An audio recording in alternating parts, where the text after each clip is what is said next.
Oh, man. Hey, you know what it is? He screwed himself out of a place at the table with all those kids, and I figured I got to leave.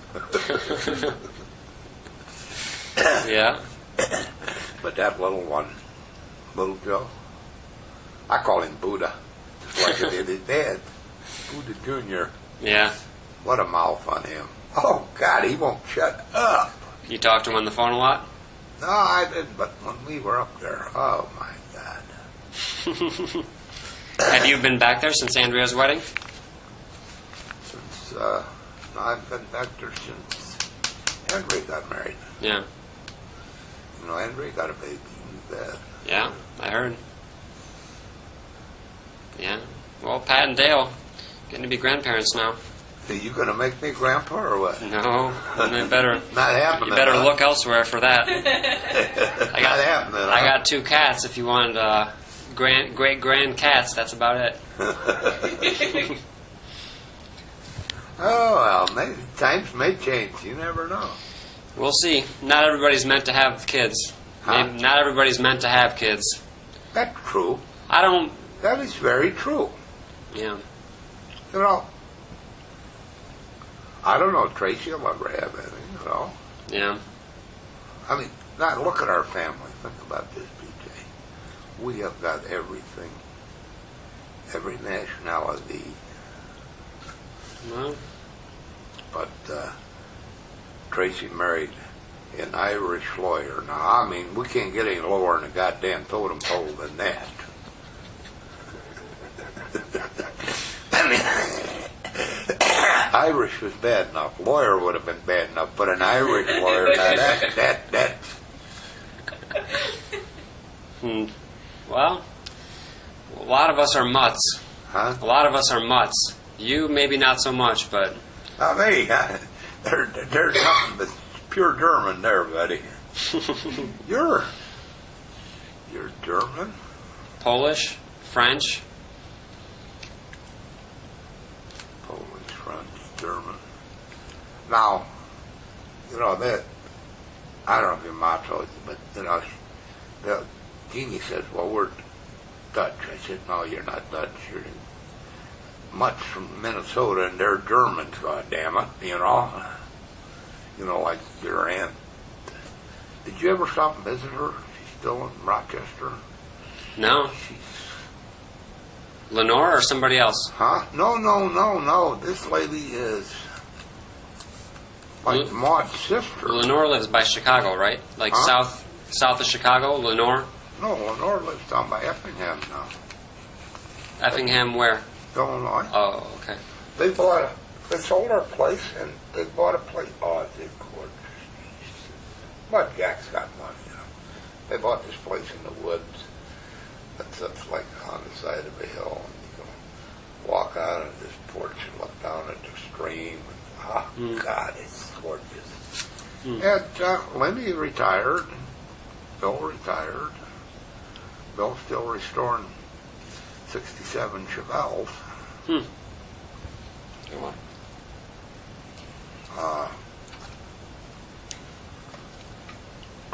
But this is your great-grandma Maud.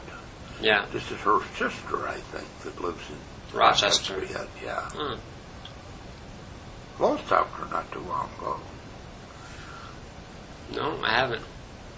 I should look her up if I'm ever out that way, though. I go to Minneapolis sometimes. You know, I've got friends there still. Rochester's not too far from there. No. Straight south. Actually, if you come out 90 and go up 52 there, you go right past Rochester, you know. Yeah. You want to hear something crazy? My cousin's son married a girl from Rochester. We were sitting at the table talking about it one day. She's part of the relatives that live in Rochester. Small world. Yeah, it is. That's scary, too, I'll tell you. Small town. Relatively. Whole town. Now, your grandma was all French. And your mother, German and French. And you're Polish, German and French. I'm more German than anything else because Yeah. Hackenberg is German. Yeah. You know the bad thing is, Jeannie's kids will sit there and tell you, I'm Italian. It's a bullshit. You're more German than you are Italian. Because, like Bill's mom, May she was some kind of Scandinavian, you know. Hmm. Bill's dad was Italian. So that made Bill half Italian. Now the kids are German, Scandinavian, and maybe a fourth Italian. But you don't tell John or Tony that. John especially, I am Italian. I said, John, you're a mutt. Well, did Grandma tell you that when I visited her, I spent a bunch of time asking her questions and interviewing her? That was nice. I think I interviewed her for many hours about, her growing up and the kids and everything she's done, different jobs she's had and stuff. I'm trying to do that with all my grandparents, work my way around. I've got a lot of them done. Would you mind if I asked you some questions about your life? Anything, as long as you don't get in my sex life, we're okay. Well, At my age, there ain't I none, think you're so go ahead. safe. yeah, I don't think we don't need to go to that territory. So fire away. All right, well, hold on. Let me start this. The one that I interviewed Grandma with is tapes, like a tape. But that's a lot of there's all these different tapes, changing them out and everything. But this... You're from the new electronic generation. Yeah. I have trouble finding the switch for the light. All right, so let's see. What's the date today? The 24th? 23rd? 24th. 24th of March 2007. And I'm here with my grandpa. And so tell me your full name. Roger Schnabel. No middle name? Yeah, Roger Ralph. Were you named after anybody? Huh? Were you- No. No? No. No other Rogers or Ralphs in the family? No. What was your birth date and where were you born? Where was I born? Venturia, North Dakota. 1636. And were you born in a hospital or at home? Home. And, okay. What was your mother's name? Dorothy. What, maiden name, middle name, maiden name? Her middle name was Evelyn. Her maiden name was Helm. Helm. And what was her birth date? If there's anything that you don't know, we can skip it. March 2nd, 1906. Where were your mom's parents from? North Dakota. So, how far back can you trace her family to North Dakota? As long as you can remember? Or? Well, I can trace my grandparents back to Germany, but they came over from Germany. So from Germany right to South Dakota? Well, actually, they migrated from Germany to South Russia. And they came from South Russia to here. And do you know what part of Germany they were from? What region? Just pretty good-sized country. I don't know. I know they went to Johannesthal, South Russia, and from there they came over here. My grandpa was 16 or something like that when he came over. Wow. So that would have been late 1800s, you think, or? Yeah. Okay. They were born. Yeah, that's about right. So they were kind of pioneers out in South Dakota. There probably wasn't. They came over and they homesteaded in North Dakota. In fact, the farm is still there, west of Venturia.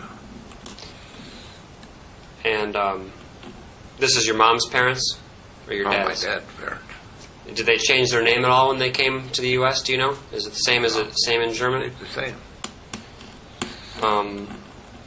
What about your mom's family? Did she have brothers and sisters? How many? What? Brothers and your mom, did she have brothers and sisters? My mother? Yeah. Yeah, she had 16 brothers and sisters. Man. And did they all survive, or did any of them die as children or infants? No, they all survived. Well, some in later years, you know. Yeah. I had an uncle got killed in an accident and stuff, you know. There's none of them are left now. 16. And where was your mom in the mix? Was she in the middle or younger? Toward the top end. Toward the top end. Somebody asked me one time, what did your grandpa do? I should guess. But they were farmers, your grandparents. Yeah. They're both farmers, both sides of the family. And raising anything in particular? Just Huh? raising anything in particular? Oh, just grain, corn, you know, wheat, oats, corn, cattle. You said North Dakota. Do you know where in North Dakota they were at when they first came? Which parent? You? Well, say your mom's parents. Yeah, they were Cafe, North Dakota. Cafe? C-A-P-H-E-Y. And my grandparents went west of Venturia, North Dakota, about 8 miles west of town. So your mom, she never worked outside of the home? She just raised the kids? My mom never worked until after I left home. She worked at school for a while, cooking and stuff. And did she have any hobbies or anything that she did? Sewing or gardening or... My mother, sewing, cooking. She's an excellent cook.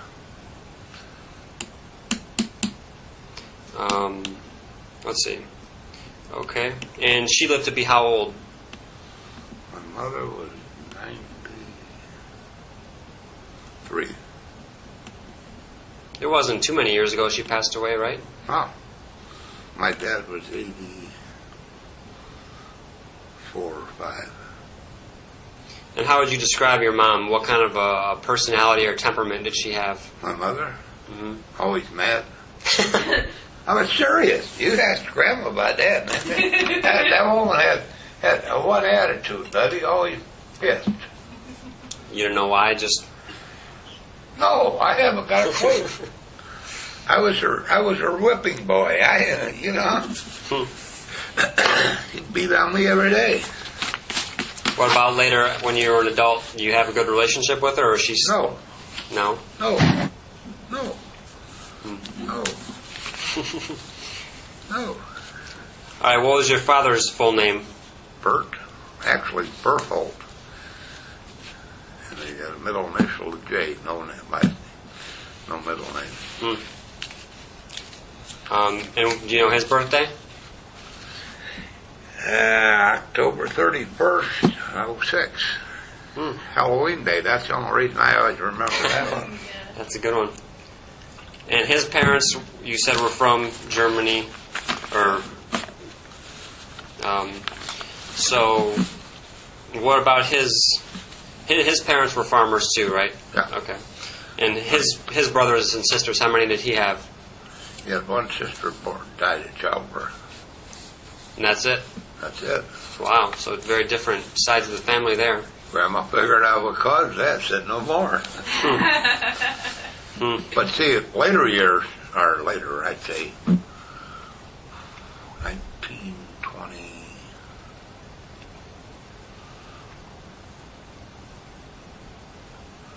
like 1922, 23, my grandparents moved to town. Bought a hardware store, had a hardware store and a John Deere implement thing, Now, when do you think was the heyday of Venturia as a town? When was it at its peak? About 50, 49. There used to be probably 400 people there. Now there's 31. Yeah. It's a pretty desolate town now. There's not much. What do they have? A bar and a post office? That's about it? Now they closed the post office. Just got the bar left. If the bar closes, the other 31 are gone.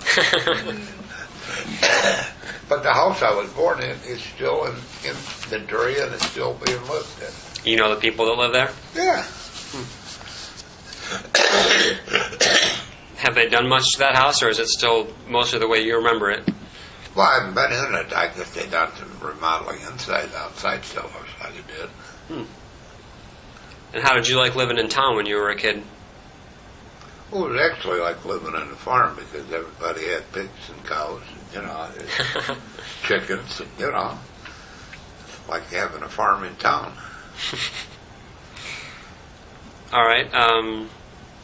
Now, your father, what did he do for work? Did he do anything? You said a hardware store? We had a hardware store. My dad was a barber.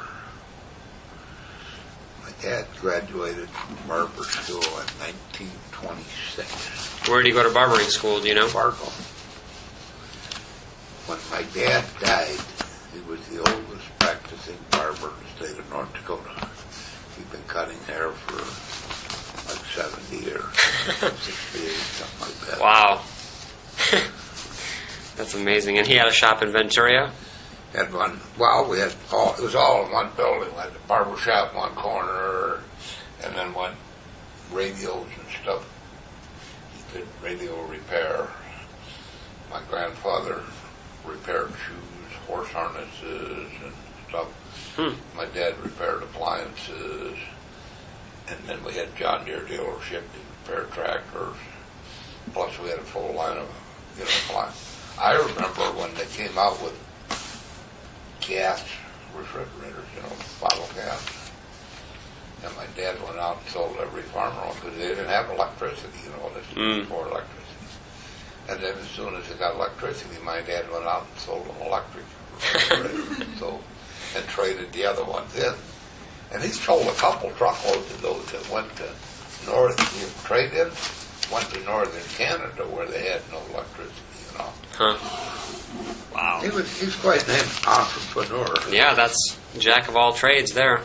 But he had a problem. You know what it was.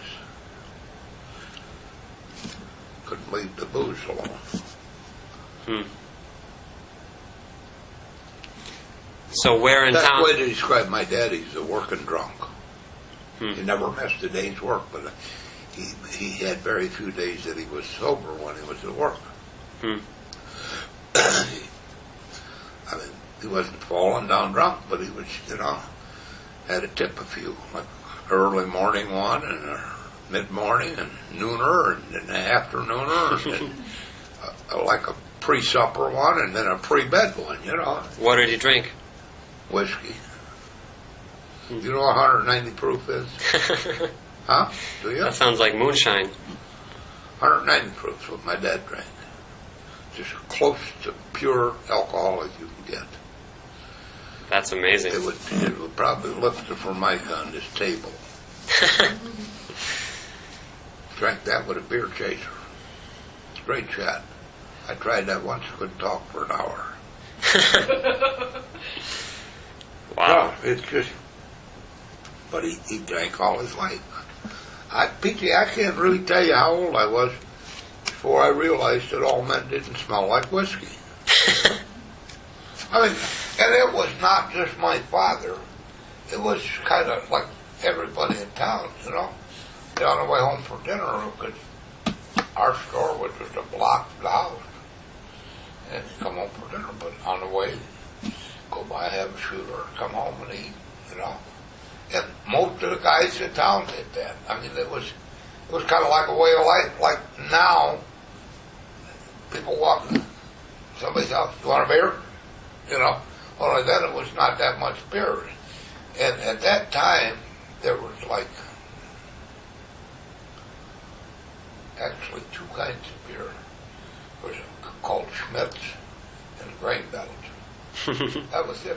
I remember when Budweiser was introduced in that country. They said, I ain't drinking that. Yeah, I guess you're in Grain Belt territory there. Grain Belt. Minneapolis. We see the sign in Minneapolis. They moved. They were sold out. They were bought out. They moved to breweries in New Ulm, Minnesota now. They're still making. I still drink Grain Belt too. Yeah. Wow. And your father, obviously, besides having his hand in so many different lines of work, did he have any other hobbies that he liked to do? Betcha. There was 2 seasons, hunting and snow. He hunted, he fished. When I was little, we couldn't afford a bird dog, so I was the bird dog, Go get that pheasant, Yeah. I think my dad bought my first shotgun. Probably 7. A little single shot 410, Yeah. And, we hunted. And every year I missed one day of school, first day of hunting season. Yeah. It used to be, and then we got a new principal, and he got all shitty about it, but it used to be, that was kind of like a holiday, first day of hunting season. Some there schools were no it is, boys in school. You look around, they're all girls in school, Some schools give that as a day off because they know that, nobody's going to come in those rural areas. But everybody hunted, Yeah. Pheasant and what else? Huh? Pheasant? What else did you hunt? Pheasants, ducks, geese. Believe it or not, at that time we didn't have a lot of deer up there. I don't know where they all came from, but we didn't have a bunch, not like you do now, Yeah. Of course, I never saw a raccoon till after I got out of the service. I don't know how they got up that far, but we didn't have no raccoons. In the wintertime, friends of mine, we used to trap, trap muskrats, mink. With big foxes once in a while. You have to pick the foxes out because you got to wait till they have their babies and then pick them up. Because we got so much for each set of ears. State paid us. Like, now they're not paying, but now it used to be there for a while. Coyotes were worth $10,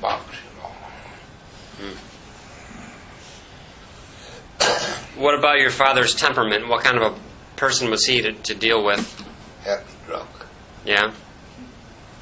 Happy drunk. So unless my mother aggravated him, he just kind of let it all go by, Yeah. My dad whipped me one time my whole life, and that's because I lied to him. He whipped me because what I did, he whipped me because I lied to him. And, he could just look at me and tell me, it's enough of that. And I knew that was enough of that, But What was he built like? How tall? How heavy? Probably like me. Probably.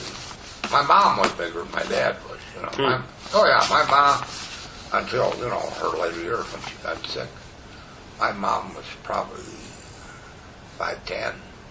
Wow. Always right around 200 pounds. I always thought she could have been a linebacker for a backer, but my dad probably weighed 170, probably about 5'9", Do you know how your grandfather was short? I don't think he was much taller than your grandma. My grandpa was probably your dad's dad? 5, and grandma was just as short. They were very, very religious people. Grandpa had a policy: if you can't say something good about somebody, don't say it. Read his Bible cover to cover twice a year. And you ask him, quote something, and he'd tell you where you got that from, too. I mean, he's that good at it. But he was never a preacher or... No, he was deacon in church, and he was Sunday school teacher and stuff like that,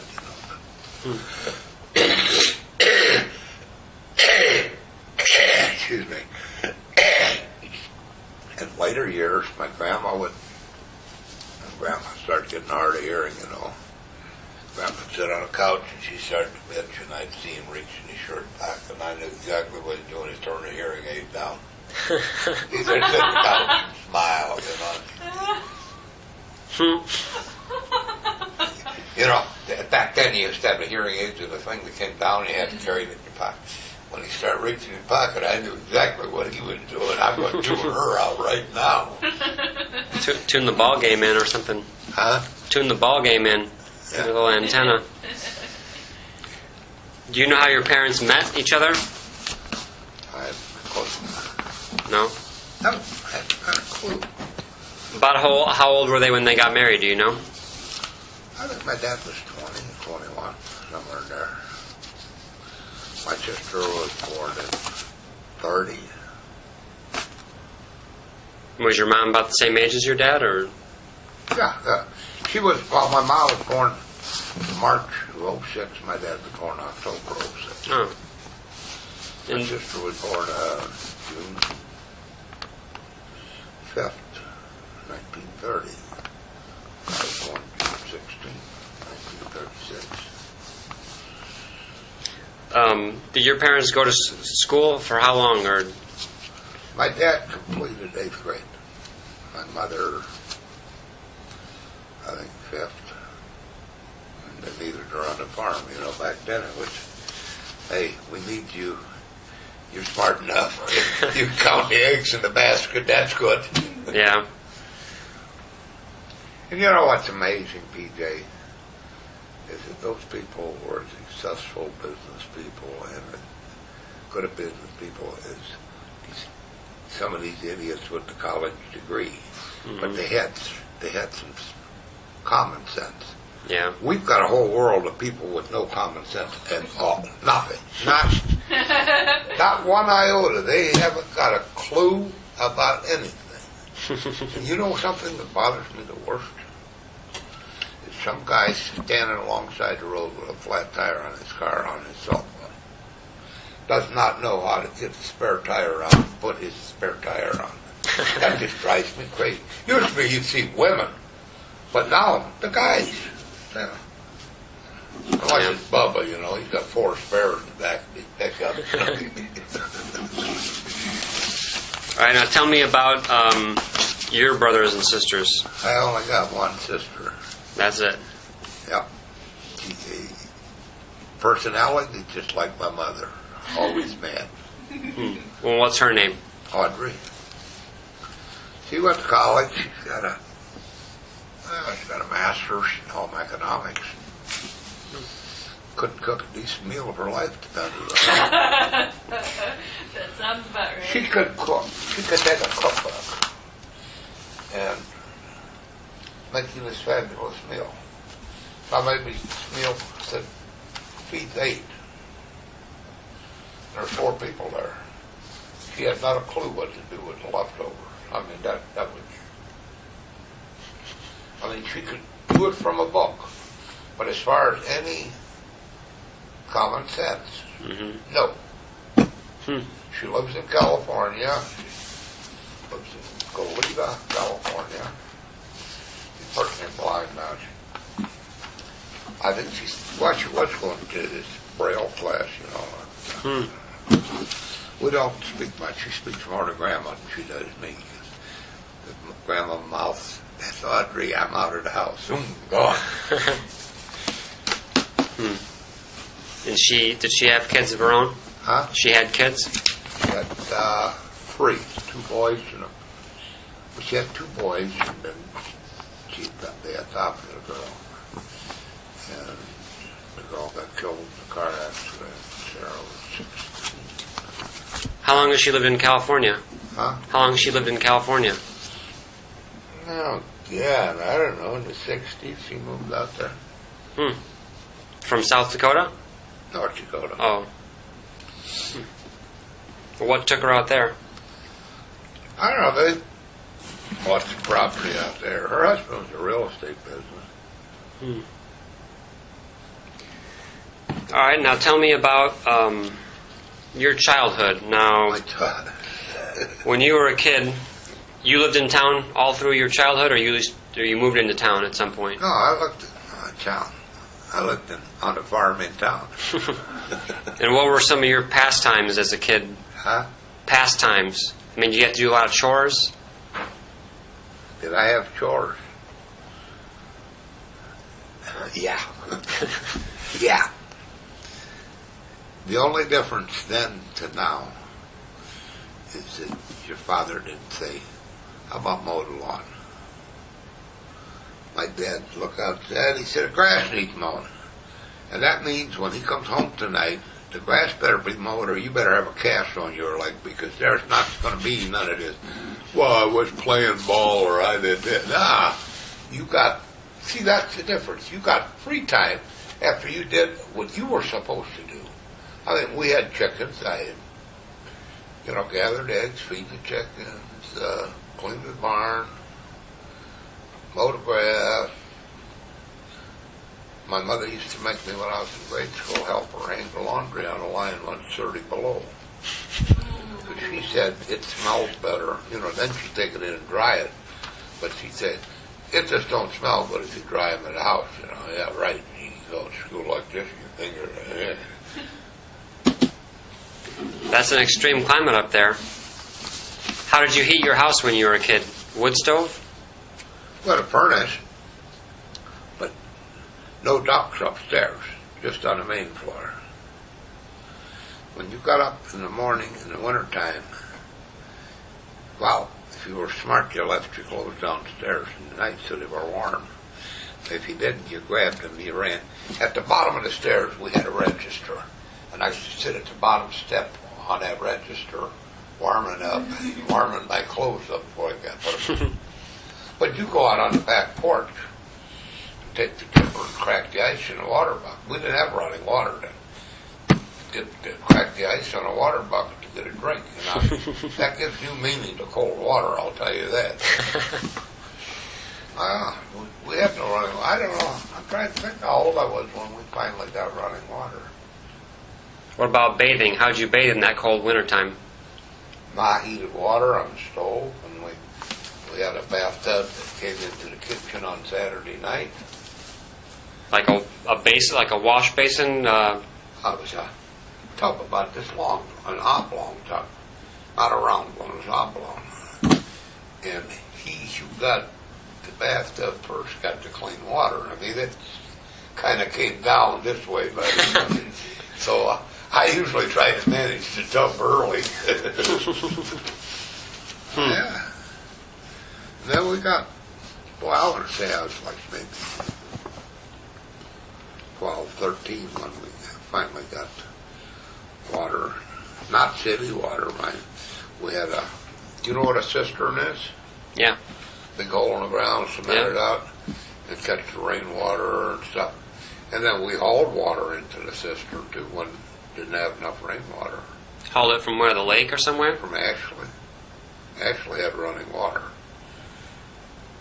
That was my job when I was 14 because I had my driver's license.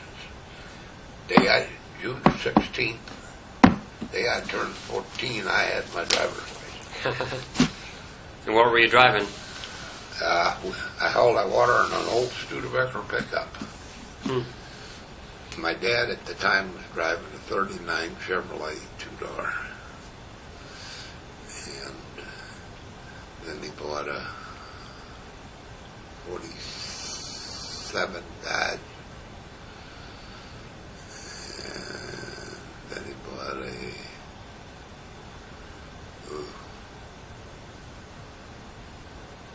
49 Plymouth. How big of a lot were you on in town with your house? Was it like an acre, or what do you think?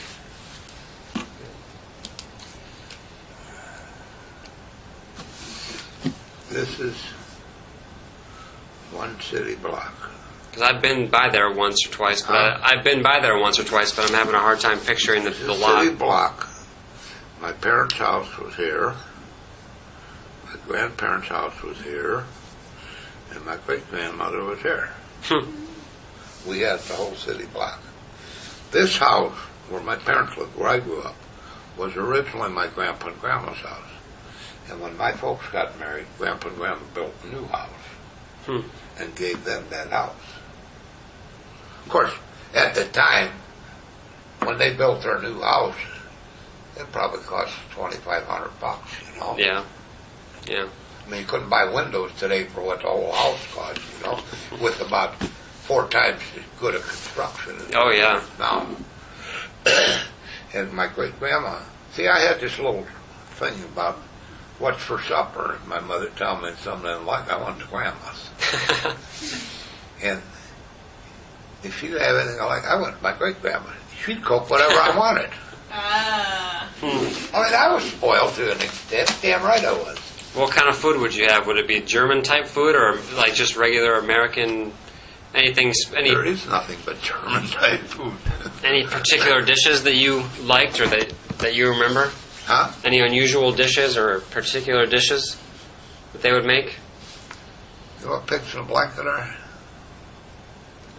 Hot dogs, like, or No, it's rice and meat, and it's wrapped in a cabbage leaf, and it's put in a roaster, and you put tomatoes over the top, and they bake it in the oven.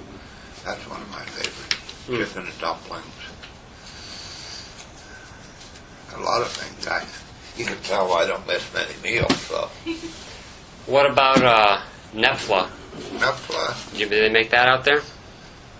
Yeah. I'm trying to think what else was popular in Ashley that I. Case Nepfla, Fleischkäse. I was in Bismarck the other day and I had the whole German supper.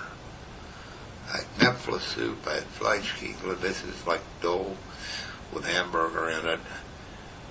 And it's rolled up and then baked on a cookie sheet. And I had sour cream raisin pie. You don't know what that is, but that's total German. Of course, you don't eat anything with meat in it. Nope. Are you still drinking that funny milk? I guess so, yeah. What's it called? Rice milk, soy milk, whatever. Made Soy milk or something? You drink that too? Really? Yep. Are you no, you're vegan, right? Is that it? We both are. Me too. Are you? Yep. And you look happy. And she doesn't have horns or anything. Huh? Yeah, I do. She doesn't have horns or anything. And she looks happy. Yeah. Mom, do you guys have any kind of... No, shut that off, man. Shut that off, man. Go look with us, you know. Have you got any pictures of when Buddha was little? I've seen some, He yeah. was about as high as as big around as he was high. That's how he got the name Buddha. He's sitting up in the yard with his feet crossed. He had pitch black hair. And he did look like a goddamn Buddha. And little Joe looks just like him. Oh, man. You don't have... There's no guessing who he belongs to, you know. Not the mailman. Okay, go ahead. All right, well, let's keep talking about... So, growing up, when you grew up, you remember getting running water, electricity? No, we had electricity when I was born. You had electricity in your house. What about, did you have radio when you were born? Huh? You had a radio in the house? Yeah. And you used to listen to the radio regularly? Yeah, Lone Ranger, and then later here, Superman, and with Tom Mix, and Lone Ranger. That was every night, buddy. What station? Out of where? Out of Yankton, South Dakota. We had like one station in Bismarck and one in Yankton. That's about all we got was 2 stations. AM? And certain times of the night they played the polka music, oompa oompa. Did your parents But the dance? radios were on till like 9 o'clock at night. That was it. After that, you listened to static, you know. And you remember, let's see, when do you remember seeing your first television? After I went in service. What year was that? I went in service fit before. And I came home on leave, and my folks had a TV set. Oh, God, they're really coming up. But you got 2 channels of snow. Yeah, it probably wasn't much. Was it a small one? No, it was pretty good size, but never got a clear picture, you know. And had Of course, they had an antenna on their house and must have been 100 feet high, you know. And it had a little electric motor that you could turn the antenna. But at best, you know, on certain nights you get a really good clear picture. But I'd say 20 nights out of 30 you got a horse good picture. Yeah. What about anything in particular you remember growing up as being a hardship, you know, that you had to live with? Not getting to use the car I always thought was a hardship. No, not really. I had a normal childhood, you know. Mm-hmm. Who are some of your friends when you were a child? You have friends in town? Yeah, some of them still live there. What kind of a school did you go to? Was it like a one? Huh? What kind of a school did you go to? We had a great school in Venturia, which was a 4-room building. And it was 1st, 2nd, and 3rd grade were in one room. 4th, 5th, and 6th were in one room, and 7th and 8th was in the other room. And the other room downstairs we played basketball in. If you could shoot with 10 high ceilings, you know, you were pretty damn good, I'll tell you. Huh. In fact, the building that used to be the great school in Venturia is now the bar in Venturia. When the bar burnt down, they cut it in half and used the top half for the... I always joke about that. I said, I went to school here, and everybody says, yeah, I bet you did. Wow. I've been to that bar once. I remember it. Well, there was no indoor plumbing in it when I went to it. Well, there was no indoor plumbing when I was a kid. You know, everybody had a little house outside. Ouch. And you did not go to the bathroom and sit, and especially in the wintertime, sit and read no magazine. Yeah. You waited till it was urgent, and you flew out and flew back in, you know. Now, what was it like as a teenager? How late did you go to school? Huh? What year did you go to school until? Did you just have it until 8th grade, or was it 12th grade? I graduated. So they had a high school too? No, I went nationally. Oh. And how many people were in your graduating class? About 42, 43. That's pretty good for Ashley. Well, we lost quite a few through pregnancies. I think there was 52 of us when I started or something. Wow. Well, as of about 10 years ago, Ashley's graduating class was about 12 or 13 students. I remember I considered going there for my last year of high school when my mom moved out there, but I stayed in Michigan. You know, it's a different way of going to school. When I went to school, the biggest fear was that you got caught doing some shit. And usually the story got to your parents before you ever got home from school. You know, I mean, like, I get in trouble in school. By the time I got down to the barber shop, my dad already knew. See, our store burnt down in 1953 in Venturia, and they never rebuilt it. That's when my dad bought a barber shop in Ashley, but we still lived in Venturia, and we'd drive back and forth every day. Of course, I had to drive back and forth to go to high school anyway. How many miles is it between those two towns? Huh? How many miles between those two towns? 11. Like living in suburbs.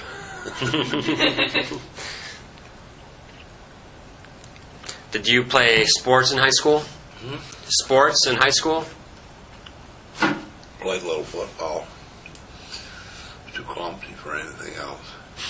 I tried track for a while. I tried shot put and stuff. I played a little football. Never no great shakes. They didn't ask me to play in the NFL. And what would you do for fun in high school when you were a teenager? Did you have a part-time job, or were dating anyone, or what would you do? Now we're getting personal. Yeah, I worked. Yes. I shined shoes in my dad's barber shop from when I was 7 years old till I graduated from high school. And at that time it cost 20 cents for a shoe shine. And if the guy gave you a nickel tip, you thought, buddy, you were right up there now. I could make some Saturdays, you know. Well, see, then the stores were open on Saturday nights for the farmers to come in town late.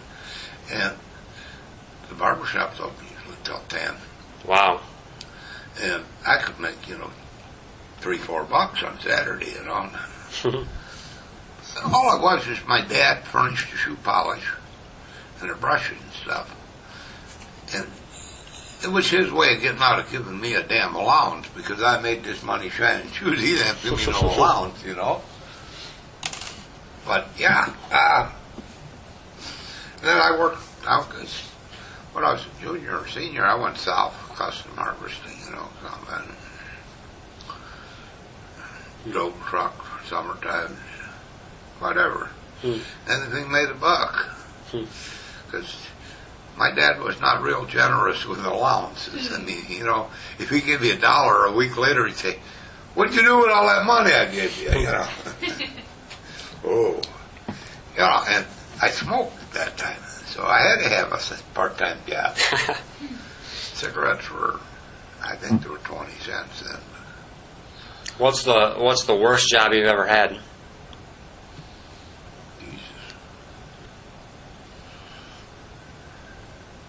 I can't really tell you. There's some I hated, but not, you know. Well, we'll go more into the jobs in a few minutes. Okay, anything else you want to say about as a teenager? Huh? You went on dates with girls and stuff as a teenager? We don't have to get into specifics, but... Yeah. Did you have a drive-in movie theater or anything around? No, probably not then. It was drive-in movies. Yeah? When I was in high school, yeah. Where at? One in Linton, one in Eureka. We used to go to Aberdeen a lot, 80 miles, you know. Yeah. Well, the miles are a lot different sense of scale out there when you've got that You don't have any traffic, no congestion, you know. wide open spaces. Yeah. 80 miles doesn't seem as far. All right, what about, you said you were to tell me about being in the service. What year did you enlist in 54. 54. Got out in 58. What year did you graduate high school? 54. And you were in the Navy? And where'd you go to training at? Where's all sailors go training at? Great Lakes. Wow. Okay. So north of Chicago, Waukegan or north of Chicago? Yeah. Yep. And why'd you join the Navy? Because I figured, I was thought about the Air Force, but I figured I could swim further than I could fly, so. I just wanted to join the Navy. I had friends go in the Army. Said that I like the uniforms. I think that's a lot of sailors that guys went in the Navy because of the uniforms, you know. Yeah. And where, so at that time, the Korean War was about over, or was it still going on? I went into the tail end of the Korean War and the front part of the Vietnam.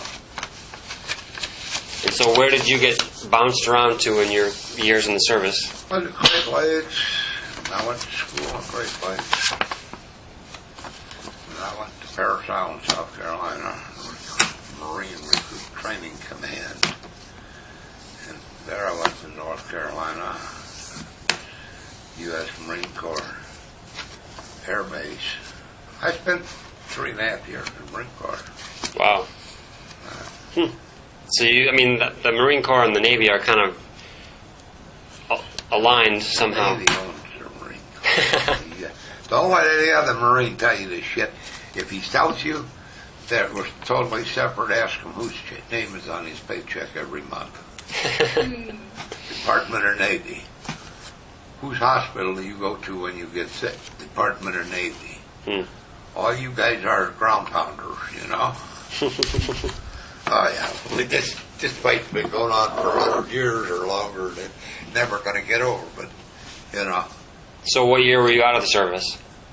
When did I get out? 58. And did you have a specialty? What was your... I was dental technician. Wow. I went to school for, Did you choose that, or they just kind of gave you that? They have what they call job day when you're in boot camp, and you put down what you want to be.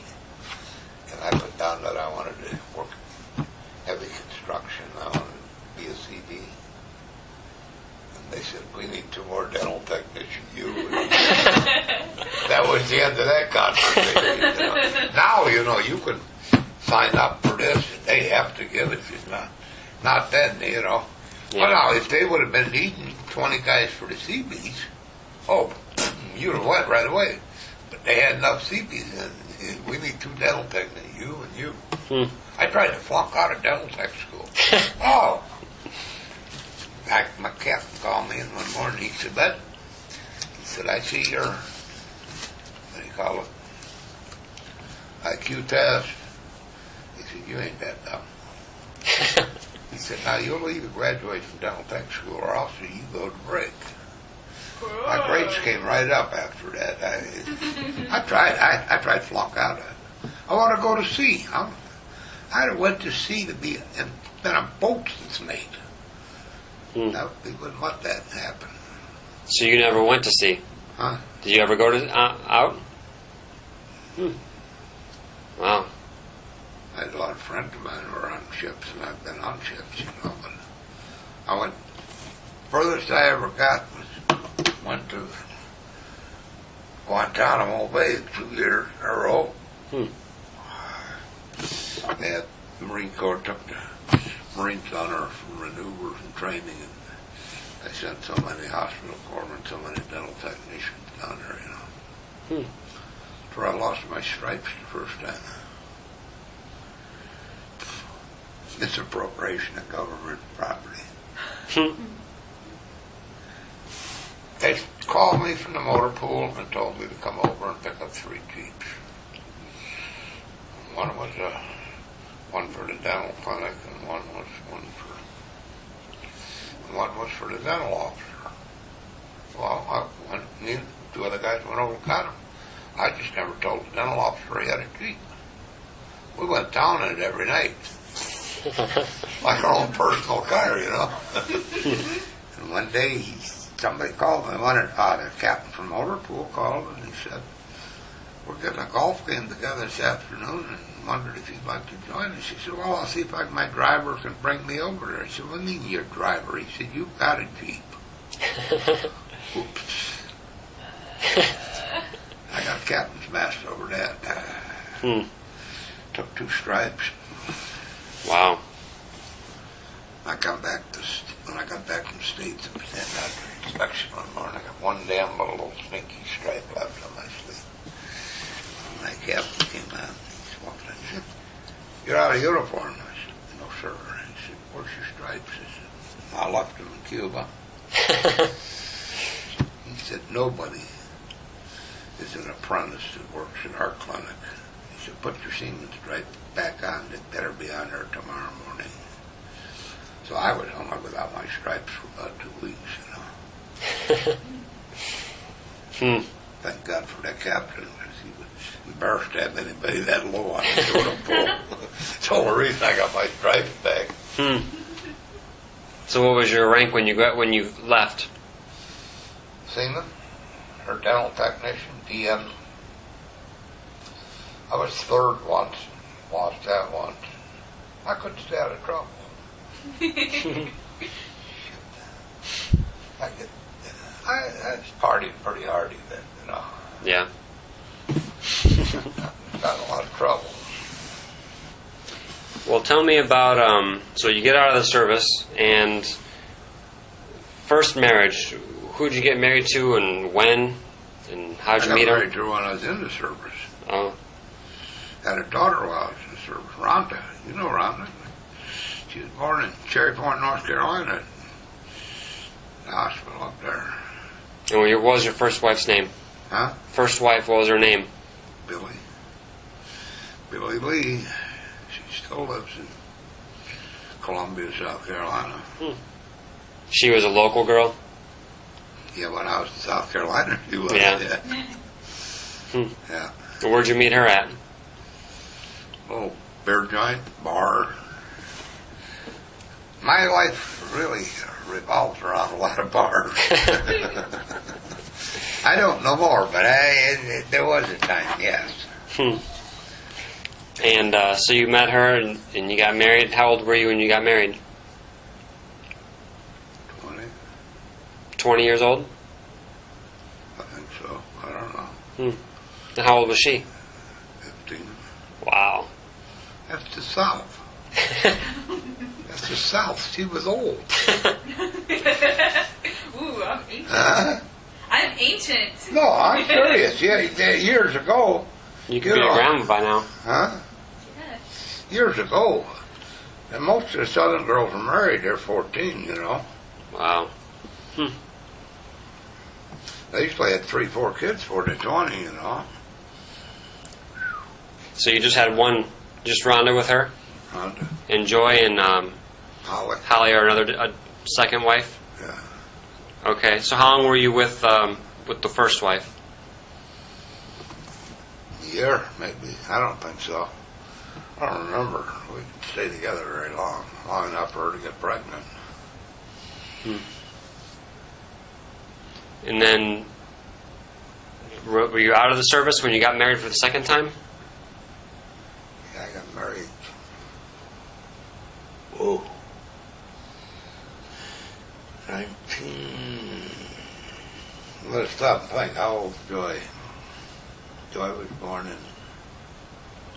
Rhonda was born in 57. Your mom was born in 57. Mm-hmm. But they're the same age. Other than your mother's is what, April? August. Rhonda's December. Mm. Joy was born.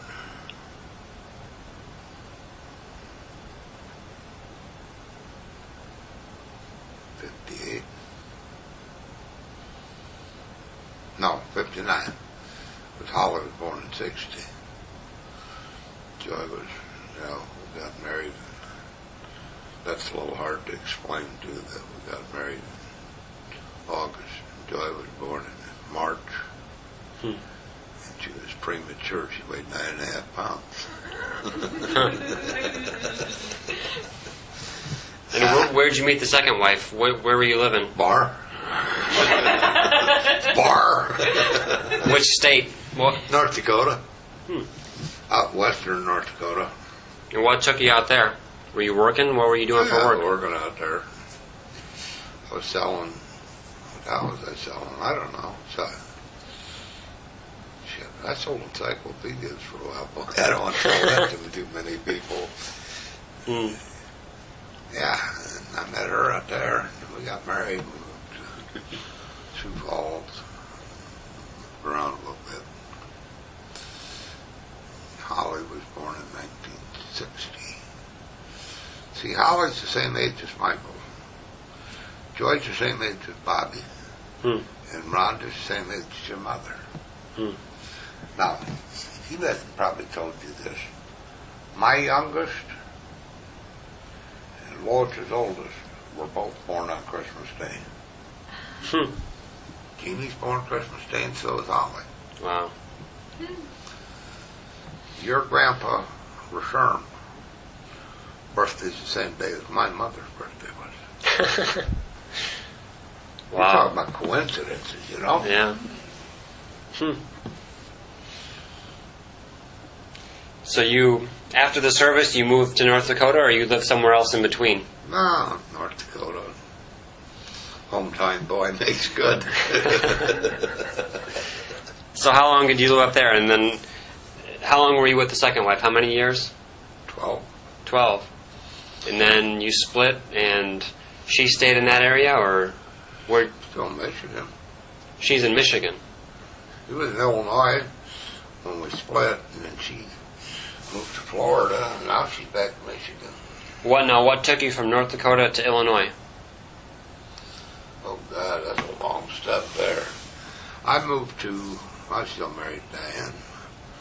We moved to Arizona. We lived in Phoenix for a couple of years. We moved to Illinois. And I met your grandma.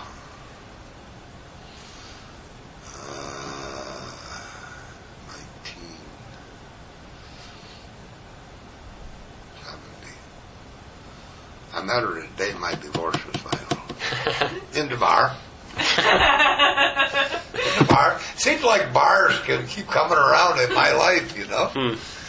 Well, that was your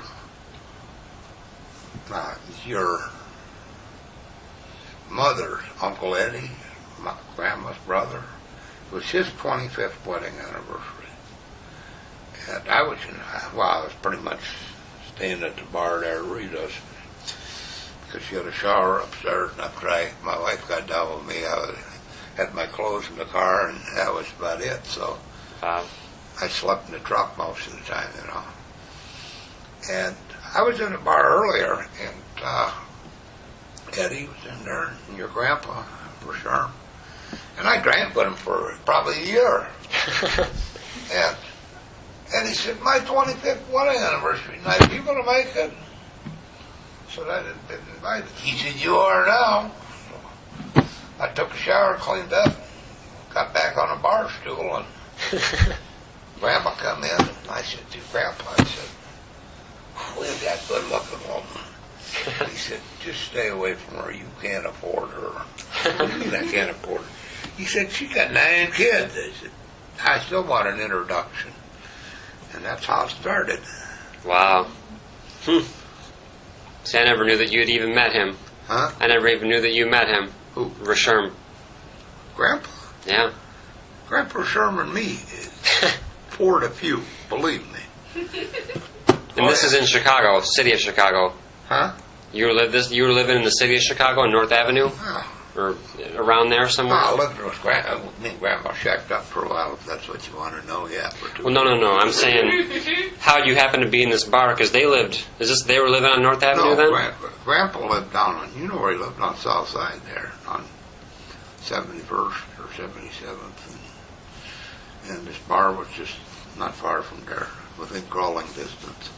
Okay. And I worked out on the South Side. And where were you living? My truck. Oh. After the You divorce, didn't have an address. After the divorce, there was no place else to live but in the truck. What about before the divorce? Where were you staying? We used to live in Harvey. That was before I was requested to move my carcass out of there. And what were you doing for work? You were driving truck then? I drove truck for 50 years, BJ. And when did you start?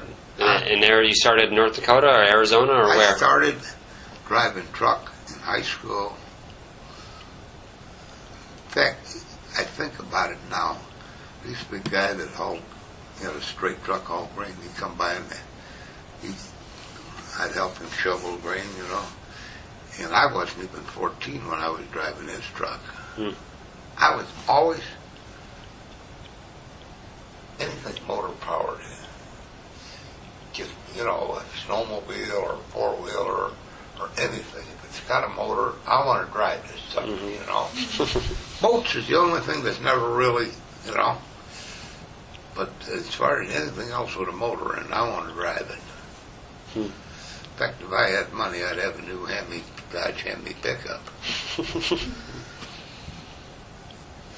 I figured one day he's going to buy a Hemi. No, I don't think so. Scooter is fine with me. Huh? I'm fine with the scooter. Scooter. School. Scooter. Scooter. You know? Yeah. Oh, you want to put a Hemi motor in your scooter? We could try it. Man, you could make that 10,000-mile trip a lot faster. Of course, you'd have to have a gas tank about that big on the back. No, anything mechanical is always. You know, What were you doing for work in Arizona? driving truck? So that was that your first full-time truck driving job? No, I drove truck before that. And did you start driving locally, or did you start doing long distance? No, I've done mostly local, short haul. What kind of stuff were you delivering? Anything? Well, in Arizona, or Arizona. I drove for a guy whole produce, you know. I worked in the city for about a year for him. Delivered shit, you know. What about in Harvey or Chicago? Drove truck. Local? Oh no, hauled steel, machinery, you know. Had a reefer for a while, you know. I jumped back and forth. And how was your second wife with you being a truck driver and being gone? Were you gone a lot, or were you... That's why we ain't married. She liked the money, but she bitched because I was never home. And then I'd say, okay, I'll get me a local job. I get a local job, that's bitch because there was no money. I mean, you know, you can't have it both ways. Yeah. She wanted more than her position in life allowed. You know where she works now? Matterwater, the plastics plant. So she's really come up in the world, hasn't she? Never had a job the whole time she was married to me, but had a Cadillac though. In fact, Grandma drove that Cadillac after I took it away from her. Had a '63 Cadillac Coupe de Ville. It was about as long as a motel. Okay. So, you met Grandma Schnabel in a bar on the south side, and then you knew her, or you knew Weldon. What did you call him? Weldon? No. William? That was Lois's husband. Curly, yeah, but what did you call him when you were talking to him? Who, Grandpa? Yeah. Moss. You called him Moss. Everybody called him Moss. You know the old thing about Rolling Stone gathers no moss? That's Eddie called him, his son called him Moss. Everybody called him Moss. And now Weldon what was his husband? Yeah. Okay, I never met him. Oh, okay, never mind. He was dead already then, you know. Okay, see, I was confused. Yeah. I was confusing great-grandpa with Weldon. Yeah. Okay. So, let's see. So you started... Your great-grandpa was Art. Arthur, Julius, Aloysius, Sherman. Serious. He was very, very Catholic. He was a character. I remember him just a little bit from when I was a kid. He had magic tricks and things he would do. With the mouse trick. And he did that to everybody. Told all the grandkids to shut the Easter Bunny.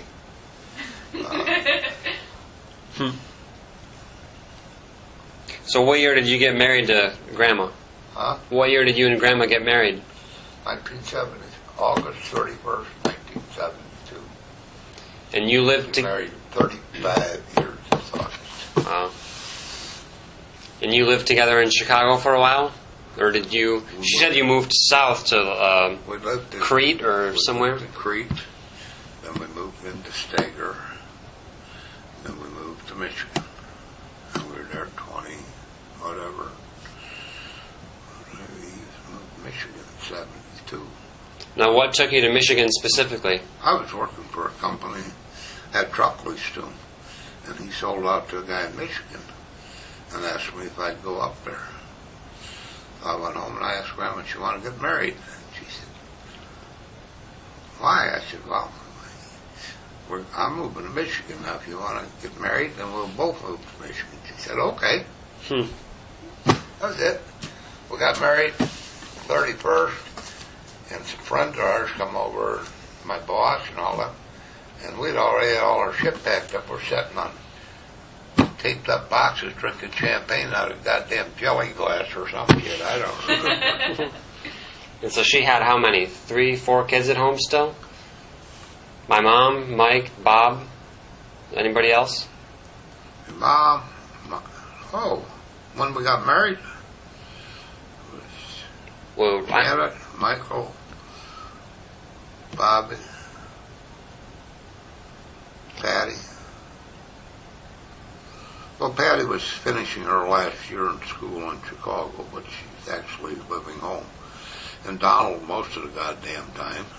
I mean, there was always 5, 6, 4, whatever.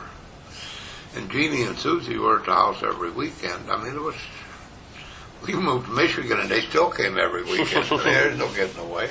And then Rhonda came to live with you in Michigan, right? Rhonda came to live with you guys, right? I mean, in Michigan. The wicked witch of the South threw her out, is what it really amounted to. She called me one day, and she said, I can't handle her. You better come get her. I said, why don't you just give me the other two now, because you're going to go to the same thing. Now, you just take her.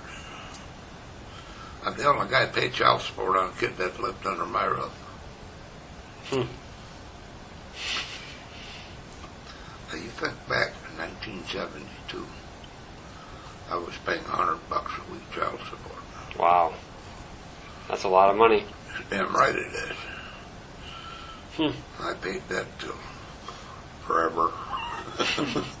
Forever. How much more you got there?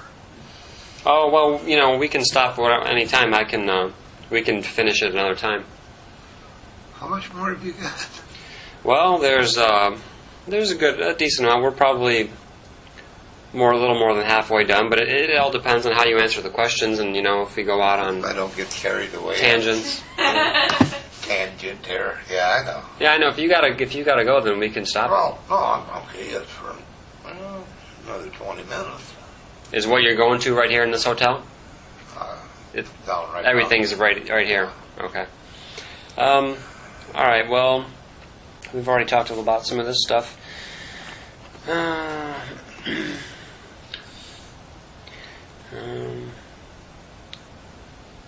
Well, I guess I'll just ask you about my mom, since that's relevant to me. What was she like as a teenager? Your mother? You know what she couldn't think of, Rhonda did. I mean, they were two terrors. If I don't get a book of matches pretty soon, I'm going to lose my mind. How you ran out of them? No. See, when I got on a plane, they made me throw my lighter in the garbage can. Well, yeah. And so I've been using books of matches. And I don't want to buy a lighter because they're going to make me throw in the garbage can tomorrow. So, would you do me a favor and go down to the front desk and ask them for some matches, please? See what I can do. That's still running? Yeah. Okay. But, your mom was a typical teenager. Couldn't tell her nothing. You couldn't tell Rhonda nothing. You couldn't tell Bobby nothing. Michael, believe it or not, Michael was probably the best one to get. I don't know, Mike liked trucks, and Mike, the first time Mike got his driver's license, and he said, and I had a 66 Ford, actually, I gave it to your mother for graduation from high school. Give each one of the kids to graduate a car. And she ran it till it put running, and then parked it and bought something else. And I wound up having to buy it back from her. I bought it back from her, and I fixed it up again. And I had it up Paw, and they worked on it. And I told her, I said, there's a little vibration in the drive shaft, something on it. Would you check it out?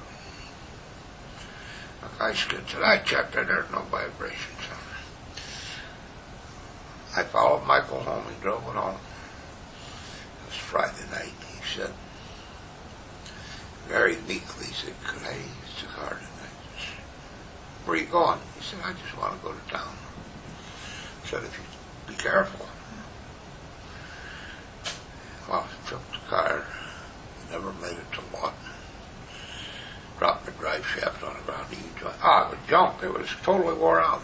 Then he called me. He thought I was going to lose it, And I said, I'll be right down. So I went down there and I crawled under and looked at that shit.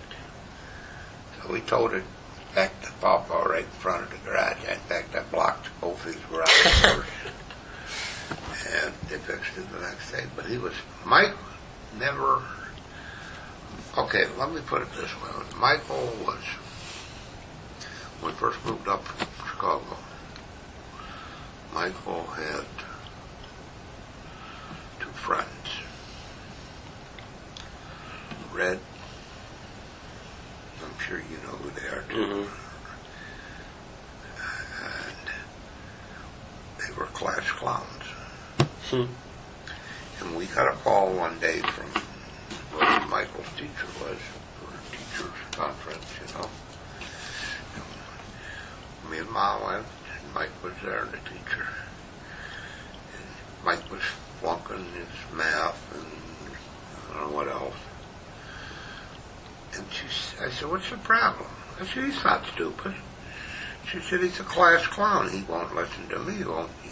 See, this comes from the Chicago mentality where the kids run around and you would have them. So, I said, why don't you bust him? She said, oh, I can't do that without parent permission. Thank you so much. She said, I can't do that without parent permission. I said, you got it. You want to write it? I said, but just tell me this. When you do, call me. I said, what he got in school ain't going to even come anywhere near what he gets when he gets home.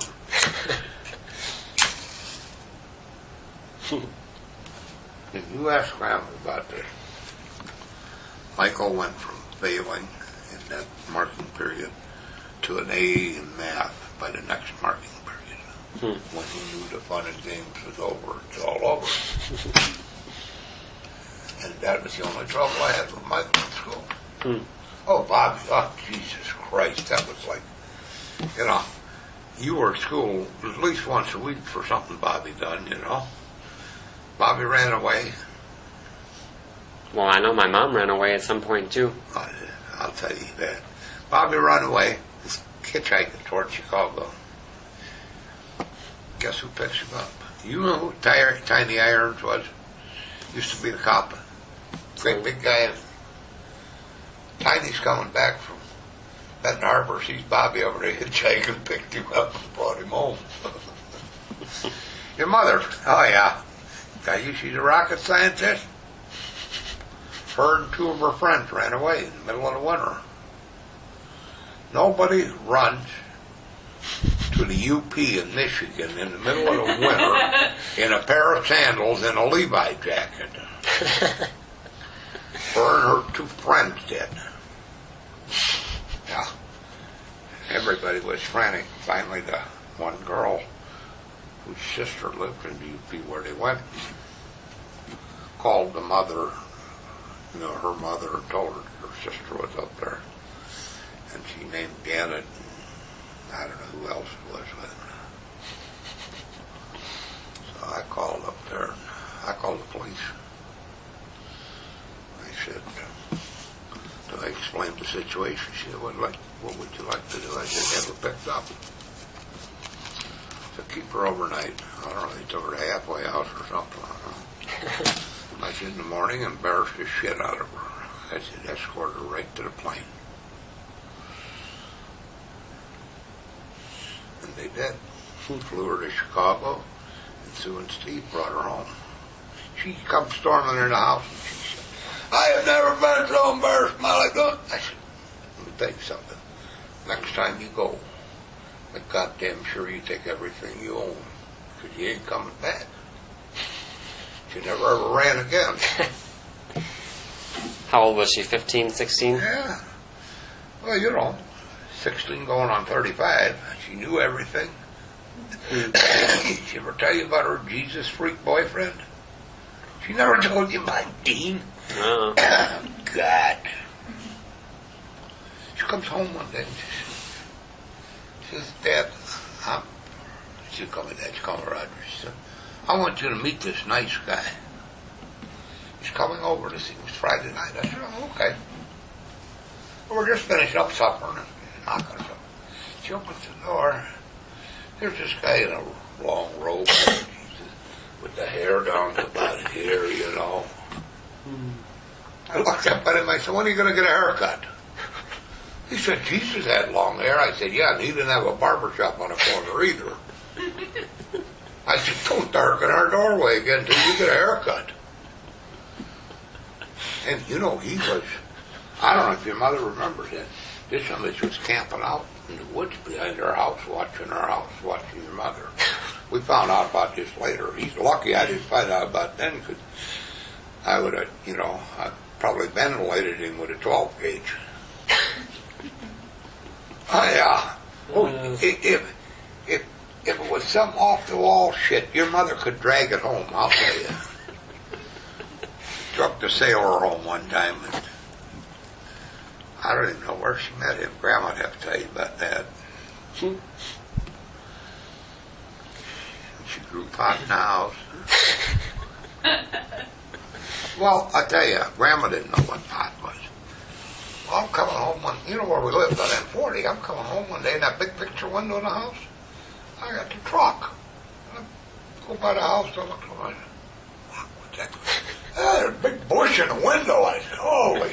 And we lived on the sheriff's department drove by there every day, man. And I knew most of the guys' sheriff's department because I was in trouble a lot too. But I walked the house. I said, what do you do with a pot growing in the living room window? She said, that's not pot. Janet brought it home. She said, that's a nice plant. I said, it's pot, Grandma. Get that son of a bitch out of the window. And Grandma watered that bastard with Linko bleach for about 4 days before that sucker died. That's how tough that stuff is. So then she had some growing on the north side of the house. She had a little wire fence around it. I'm not mowed a lawn. I wiped it out. Bobby had it growing upstairs in the closet with a black light. We came home from Chicago one time and walked the house, and I said, Jesus, who in the hell's smoking pot here? Bobby said, I'm not. And I walked over by the stove. Opened the oven door. He's drying pot in the oven, you know. Yeah. We had, and they had all the pot things on their shirts and shit, you know. And your ma had a pair of jeans she bought at the Goodwill. They had patches on top of patches, you know. That was the big thing. Yeah. Well, Grandma took it downstairs and poured bleach all over them, trying to eat holes in them. Your mother loved them. She thought, oh, God, these are great, you know. Oh, yeah. Wow. It's like when they couldn't get a call into our house. And I'm going, that's before cell phones, you know? Yeah. And I don't want to sit in a phone booth for 2 hours trying to call home. So I called the phone company. I said, what can I do? Oh, she said, why don't you put a team phone in? I said, it was only like $6-7. I said, how does that work? Well, they have their own line. I said, what happens if their line's busy? She said, well, it rings into your line. I said, oh, no.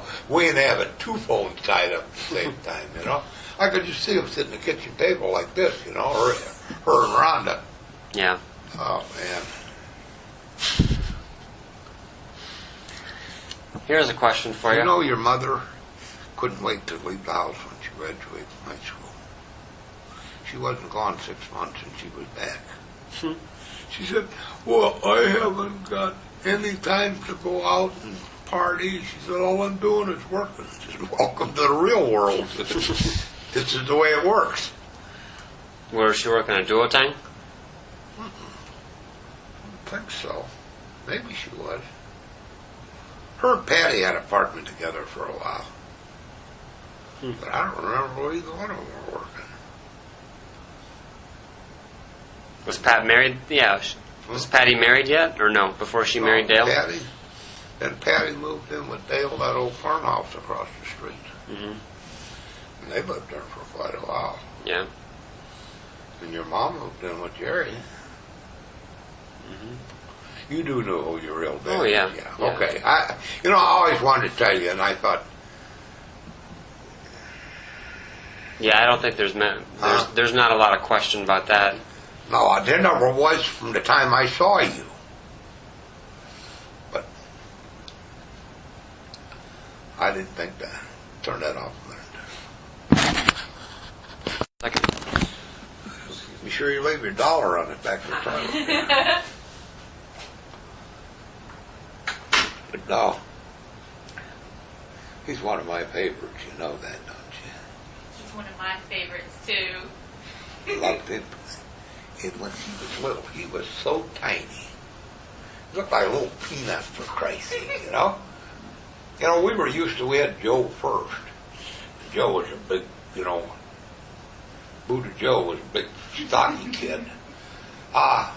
First time Joe went with me in the truck, he wet my bed, you know. And he was only 2, but you couldn't get him away from the truck. Oh, no. Oh, God, no, Grandpa's truck, that was it. And I'm happy to see you still wear Western shirts. Yeah, I love them. Sometimes it's hard to find them in the right size. But Well, you got to go to the kids' store. What size you wear? 14 and a half? small, yeah. 14 and a half. Yeah. Yep. Yeah, you've had some beautiful ones over the years. We got a nice Western store in Aberdeen. The hitching post or somewhere else? Yeah, Hitching Yeah. Post. Yeah. The guy that owns the Hitching Post, he's got a sign on the door that says, if we're not here, slide the money under the door. We'll know what to do with it. They're nice people that own Hitching Post. You know, I still shop at locally owned stores wherever I can. Oh, yeah. And Yeah. PJ and me feel the same about Walmart. Yeah. And son of a bitch, they have, believe it or not, most people won't believe me, they have done more to destroy America Oh, yeah. than anybody Absolutely. possibly could, even any politician or anybody. Yeah. There's no question about that. But people think that, oh God, we get in a Walmart. We had, but they were going to put the super Walmart in our store, our town. The people fought it enough that we voted on it, but they still won out, you know. They got their super Walmart. It's a shame. I mean, the downtown always suffers, you know. Yep. Well, the dollar stores aren't much better. It's the Let me same. tell you what, we have a Family Dollar now. We've got 1, 2, 3. We have $3 stores. I shop dollar store all the time. Mm. I can buy shampoo and stuff at the dollar store cheaper than I can at Walmart. You know when Walmart really grew? When Bill Clinton was in office. Hey, Hillary and Bill owned stock in Walmart, so they do that lousy Tyson's chicken. Yeah. That's another thing that you don't see at our house is Tyson chicken. Yeah. Of course, that time Hillary invested $1,000 in Tyson's, wasn't it? And made $100,000. I had $1,000 I wanted her to invest too. You know? What do you think of her becoming president? That's scary, buddy. Yeah. That is scary. You know who I'd like to see? The chauvinist. Condoleezza Rice. She's a sharp lady. One sharp lady. She'll never make it. But she's got it over on Hillary. Because she could be the first lady black president. Hillary can only be the first lady president, but she could be the first lady black president. I think Oprah would beat her in a poll, though. Oh, God. Oh, God. Please, Hey, I'm just saying, PJ. popular opinion. Huh? Think of all the women that would vote for Oprah if she ran. Regardless of whatever her stances are. Oh, yeah. Popularity alone. She's one of the most powerful figures. Oh, definitely. Is that still on? Yeah, but I can shut it off. Turn it off. PJ, do you remember what I used to call Andrea Rugrat? Yeah. The night she got married, she came over and threw her arms around me. She said, am I still going to be your Rugrat? I said, you'll always. Oh, God, I had tears in my eyes. I said, you'll always be my Rugrat. You heard about her husband, didn't you? The night of the wedding. I was talking to her and her husband. I said, but did you ever do this girl wrong? I said, you will never lived to tell about it. He said, I've been told that 3 times tonight. He said, Mike started it. And I guess Bobby told him the same thing or something. I don't know. You ever heard that girl? You know, I'm funny this way. Anybody ever hurts one of my grandchildren, you best call the funeral home because that son of a bitch is dead. And I have nothing to lose. At 70 years old, what are they going to do? By the time the lawyer gets done dragging around the court, I'll be dead anyway, so who cares? How many grandkids do you have? Huh? How many grandchildren do you have? 24. 22 or 23 great-grandchildren now. But I'm serious about families. And nobody feels as strongly as Uncle Mike and me do about the family. You mess with our family, asshole, you're deep shit. Yeah. Hey, you know. Yep. It's just, that's the way family should be. The way family should be. Yep. You screw with me, you screw with the whole family. And that's a big family we got. You got that shit right. We get them all organized, they'll think we got our own National Guard. Numbers. Yep. Justin. You know Justin. He just came back from Iraq about 6 months ago. Wow. And he went to San Diego or something, California anyway. Well, when he came back, they told him, see, he's on his 2nd enlistment now. When he came back, they told him that you've gone as far in this rank as you can go, unless you go to school. He said you could either be a recruiter or a drill instructor. I guess he told whoever his captain or whoever, he said, I'm not big enough asshole to be a drill instructor. So he went to recruiter school. They told him he could go back to Michigan and be a recruiter. He got out of recruiter school, guess what? He's a recruiter in New Jersey. Oh my God. Now, which was it? Austin that married Nellie? Justin. Justin married Nellie because she was the sister of one of my best friends from high school. Oh yeah. Well, they got a little boy, you know. Wow. He's in school. He's Wow. Parker. In Austin. Is there some kind of chain of steakhouses or restaurants in Kalamazoo? Probably. I can't remember the name of it. Joy told me. Austin's like a manager for and Sabrina's. God, she'll be junior. Is she junior this year or senior? Time flies. When you're having fun. Anyway,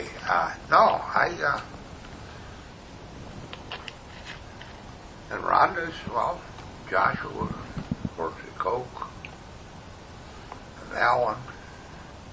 He's working at Lock and Tina, so is Matthew. Really? Both working at Lock and Tina. Didn't know that. But you heard about Austin, or Alan. I don't know that I believe the whole story, but 2 of his friends drove up one night. This is back a few years ago. He's 16 or 17. He said, come on, let's go for a ride. He said, where'd you get the car? Oh, my dad bought a new car. I went for a ride, got picked up by the cops. The other 2 kids stole the car. But they charged them all. You did jail time. I don't know. His dad's still in jail, you know that. Asshole.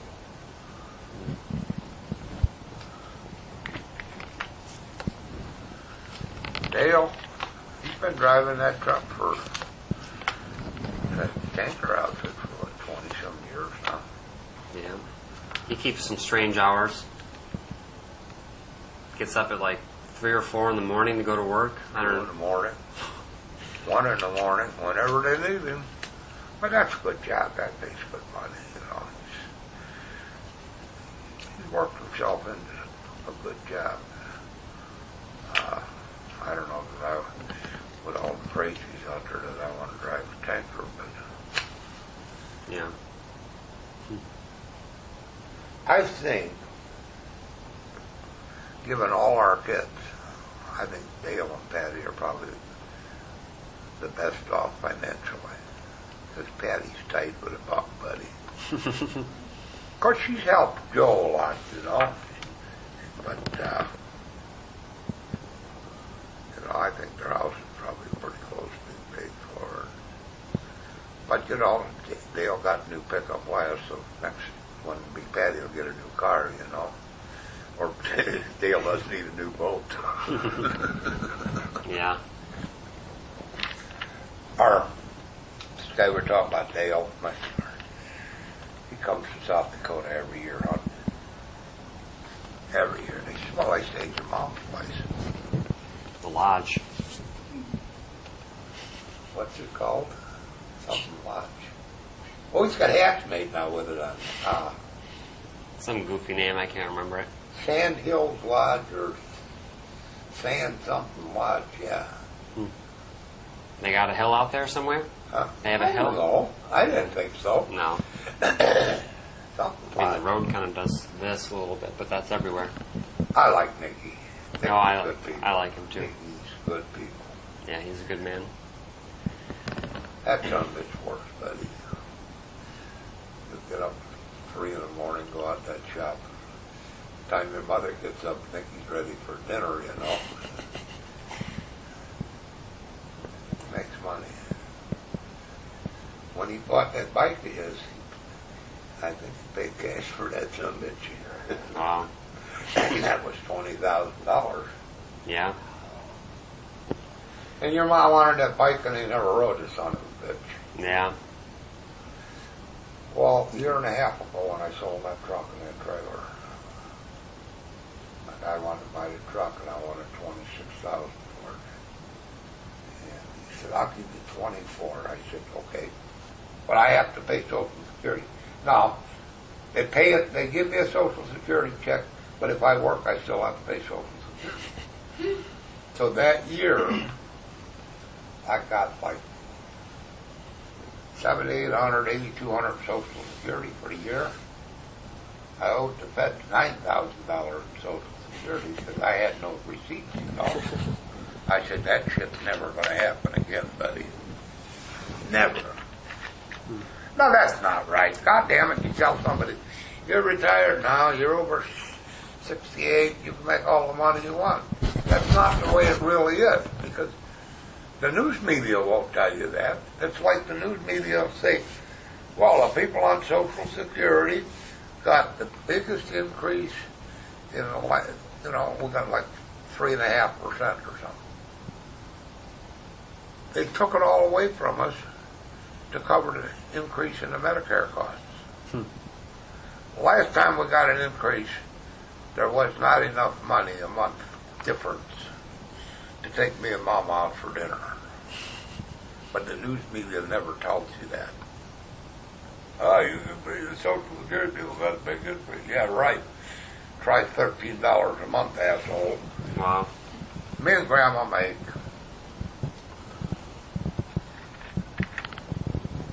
like $1,300 a month. You can't live on $1,300 a month. That's why I'm working. Plus, see, Medicare only pays 80%. Wow. Yeah. And we got most of the hospital from when she's been in the hospital. Sioux Falls, the heart hospital, I owe them $76, and that bill was paid off. And the other hospital, I think I owe like $700 or $800. But at one time, I owed them like $45,000 or some shit like that. That's why I worked. To fly Grandma from Aberdeen to Sioux Falls, $9,800. She's made that trip twice in the airplane, in the chopper. My God. Unbelievable. So, everybody said, what are you still working for? You want me to sit down and tell you why I still work, Yeah. I'm not, PJ, as long as I can work. I am not sitting down and going to the goddamn welfare office and say, I need food stamps and I that bullshit. I ain't doing it. Yeah. I wasn't raised that way. I never have got a food stamp in my life, and I don't know what an unemployment check. I've worked 60 years of my life and have never drawn an unemployment check. I don't know what they look like. Don't want to know. Yeah. Good for you. As long as I'm able to crawl that damn truck and go make a living, I'm going to do her. Well, we don't want to keep you if you got to go to your... And I have devoted my life to the trucking business. Yeah. I love it. Nothing else I want to do. And if PJ lived by me and he hunted, then we could hunt together. We could go and hunt, so. Well, maybe swing by sometime and I'll ride with you in the truck for a while. I wish you would. Let me know. About a month eating at truck stops, PJ, you'd say, Jesus Christ, they're trying to kill everybody. I think a week. How many more French fries could I eat? And they don't sell any healthy foods in truck stops. No. Their idea of healthy is a salad. I'd be eating a lot of oatmeal and French fries. I had oatmeal in my truck, The other night I talked to Grandma, and I was pretty tired. She said, what are you going to do? I said, I think I'm going to have a hamburger and go to bed. So I hung up, and I don't even want to go inside. So I got in the back. I made myself a bowl of oatmeal and 2 pieces of toast. Ate that and went to bed. Oatmeal's great for you. Huh? It's great for you. I had cold cereal. I had hot cereal. I opened a can of soup. I can buy soup at a dollar store, 2 cans for $1, okay? Or I can go in and that's 50 cents a can. Or I can go to the truck stop and give them $4.50 for a bowl of soup. Yeah. Plus tip and tax and everything else. And then some bitches, they open it, took it out of a can just like what I'm doing. They ain't like, oh, this is good homemade soup. Yeah, Mother Campbell's.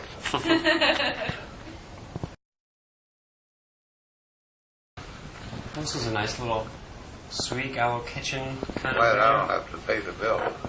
Yeah. What do you think they get for this room a night? Do you know? About $1.50. Wow. I know when we stayed in Branson, Missouri 4 years ago, 5 years ago, I didn't know what the rooms were, but I was standing at the front desk asking them something. And this lady came in and she said, do you have many rooms? And he said, no, we're full up. She said, well, what do they get for the rooms here? And he said, $176 a night. I said, well, Jesus. Wow. And that wasn't as big a room as this is. Well, that's a big destination. A lot of people go there to get married or honeymoons, or a lot of older people go there for But you vacation. gotta pay for them little bottles of soap and shampoo, A lot of times Them when are expensive. they put those things in the room that's like a little, it's like a little tease. There's candy bars and sodas and everything already in the room, and then they charge you if there's anything missing. I know. See the water sitting up there? Oh, yeah. $4.50 a bottle. Yeah. No. I can drink this fine. Wow. Well, I spelled your name wrong. Mm-hmm. We got a new girl, and she apologized. Right? I'm sorry. So who exactly flew you down here? Huh? Who exactly was it that flew you down here? Who paid for you to come here? They did. Admiral Merchants? Yeah. They called me and they said, you are been picked for an award, and we'd like you to Lexington, Kentucky. And I said, what's that going to cost? She said, no out-of-pocket money. Paid for the flight, they paid for the room, they paid for everything. Doesn't get much better than that. There's 150 of us here, so you know what that costs you. Wow. We just had lunch downstairs, had a beautiful buffet, Yeah. But tonight, we sit down strictly. Last time in Missouri, we had prime rib and yard. Is it like a white tablecloth thing, or is it the restaurant down there? Huh? Because you see down there's a restaurant of some kind. Is that where you'll eat tonight, or is it a They use banquet. ballroom? Yeah. That's where we had our meetings this morning, too. Anything interesting at the meetings, or just blah, blah, blah? No. We bring up a lot of things that, everybody got a bitch. They listen, they write it down. I don't know if anything's going to change, but, Yeah. it's,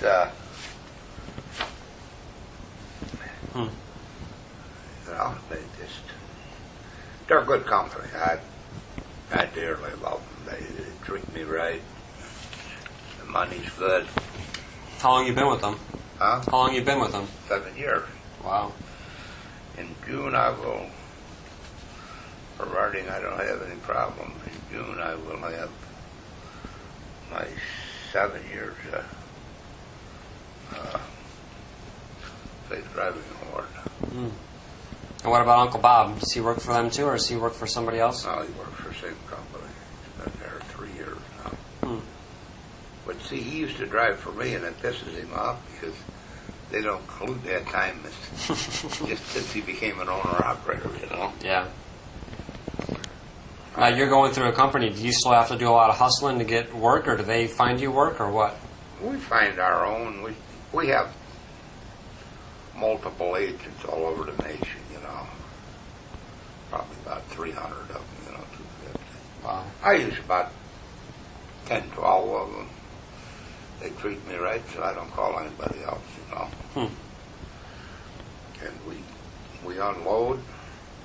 We put our paperwork in they got something called Trip Pack, and they got these yellow boxes in the truck stop. Just throw the paperwork, throw it in the box. And if it's in time to go out, like say today, well, weekends it's different, but say you mailed it on Thursday, it's in Minneapolis Friday morning, and by noon Friday I'm paid. Wow. We get paid overnight. That's great. And I like that. I certainly like to know that. The nice thing about it is if you dispute something, it's fresh in your memory from yesterday. Yeah. If you don't get paid for a week or 10 days like a lot of companies, and somebody says, well, you were short this, and that's why we done. And you sit there and try and think, I don't remember this yet. Especially when you get old, You're a youngster, you probably remember everything. Not anymore. It's already starting to change. What are you, 29 now?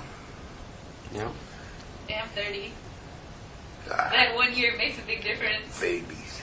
I got shoes that old. How old are you now? Huh? How old are you? I'll be 71 in June. Wow. I got to tell you my little joke. All right. The federal government decided they wanted to see what people's last reactions were before they had an accident. So they teamed with Ford Motor Company, and they put black boxes in 100,000 Ford pickups. And in 49 states, the answers were all the same. Right before they had the crash, they said, oh, shit. In South Dakota was the only state was different. The guy said, hold my beer, I'm going to try something.